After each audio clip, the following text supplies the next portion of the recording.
Hi, my name is Ethan Chasing and I'm the president of the Azure Boys College Scuba Diving and Reef Conservation Club. The club not only focuses on scuba diving, but it also focuses on many educational factors as well as to ensure that students of the club know about climate change and how it adversely affects our environment. The club not only focuses on scuba diving, but also focuses on many educational programs and environmental activities.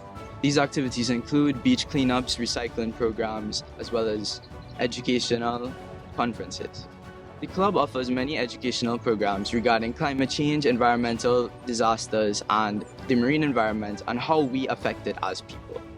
We also partake in lionfish hunting and lionfish outreach programs. These outreach programs offers information on lionfish and how it negatively impacts the marine environment of Trinidad and Tobago, and how climate change, defining factor of the spread of these fish and how they negatively affect our environment. Another activity that the club partakes in to combat climate change is through our beach cleanups and cleanups of the environment. We also have a school recycling program where we do it differently than other schools in that we make sure that everyone in the school is involved. Our future plans for this club is to host the 2024 Marine Conference Seminar. This seminar will talk about marine environment and climate change, and how climate change really affects how the oceans are and how it impacts us as humans. The future club plans include lionfish derbies, educational programs, the marine conference that we'll be having in 2024, as well as to set up a mangrove educational aquarium where we educate persons. I believe that through this club, we will be able to educate the younger generation on climate change and how it affects the environment. Hi, I'm Durim Jeffrey, the owner of EcoWash. EcoWash is an ecological car wash solution that couples water conservation technology with convenience. Our carts are autonomous and portable, so they require no infrastructure or drainage, no water or electrical connection, and all our solutions are biodegradable and eco-friendly. So wherever you park the car, we can wash it right there without leaving any waste material behind. We created EcoWash to bring water conservation to the car wash industry. We believe that if we conserve water in this particular industry, it actually frees up water for persons to use within their households or for more important needs.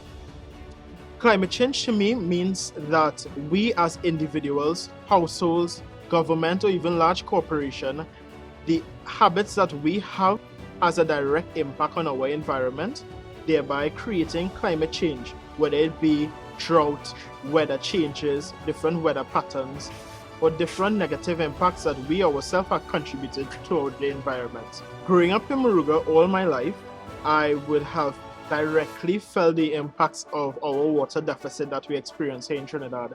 We always struggle for a constant supply of water. And when I left home in deep South Trinidad to attend university up in St. Augustine, I realized that not everyone is actually feeling the impacts of this water deficit. We're here at C3 Mall. We're soon to open Gulf City Mall in about a week's time. We recently just returned from Colombia, where we would have competed with 114 countries from around the world. And EcoWash in that competition, when it came to innovation, we came first. We've also had collaboration with the UNDP. We're actually the winners of the Green Innovation Challenge from the UNDP. I'm first in that. Also the Shell Life Wire. We've gotten recognition as far as Canada, being placed in multiple magazines. Currently, we are actually the only legal car wash system here in Trinidad during periods of water restrictions. It's actually a finable offense to wash a car with a hose during these periods of restriction. Hi, my name is Sophia Rajkumar Singh, and I am the incoming curator for the Global Shapers Port of Spain Hub. The Global Shapers is a network of youth-led NGOs. There's about 500 hubs scattered throughout the world. It's an initiative of the World Economic Forum, and we're a youth-led NGO that works towards local, regional, and global development. It's an educational program that trains new and experienced farmers in permaculture techniques, syntropic farming, and sustainable agricultural practices. The curriculum was comprised of the following: food systems that support climate change mitigation and adaptation, including permaculture, syntropic farming, and regenerative agriculture; So some of the objectives of the Food for You project was to bring national attention and awareness to challenges and opportunities in boosting production and consumption of local foods through information sharing and storytelling via our social media. We provided workshop participants with tools and increased access to local produce in their communities. And we created a supportive network of farmers that can share knowledge and experience through this program.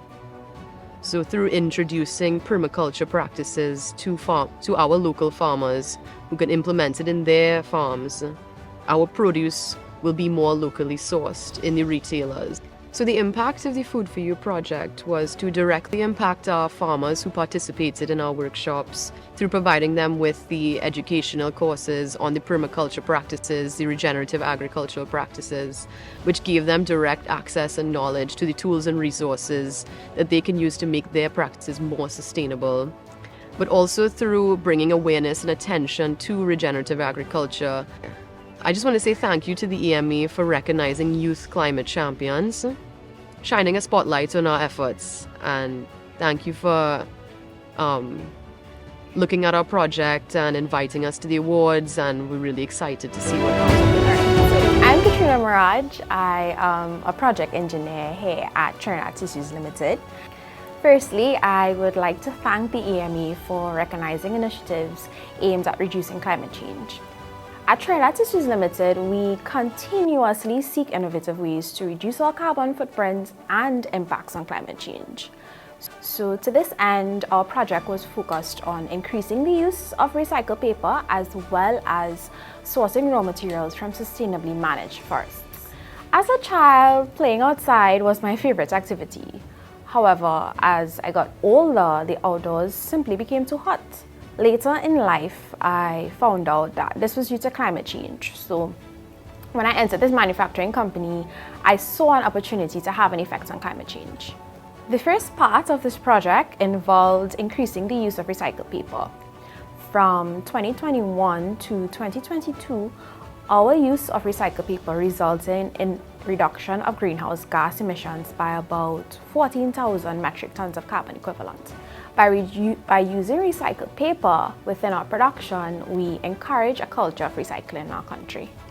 In the second part of this project, we embarked on the journey to become FSC certified. And this involved sourcing certified raw material and updating our operational processes to facilitate this change. I'm happy to say that we were successful in achieving certification in January 2022. And by becoming FSC certified, we fight climate change by eliminating deforestation as well as illegal logging. I am happy to report that these initiatives have been successful and will continue to be maintained. Lastly, I would like to encourage the youth of Trinidad to be able to develop creative solutions and inspire change on a global scale. Together, we can make a difference. Hello. My name is Jeanette Brown, and I'm a voluntary leader for the We Stand for Green 4-H Club at Five Rivers Secondary School. In our environment, Aroka, we see a lot of flooding, we have landslides on hillsides, and we are all about coming up with climate actions.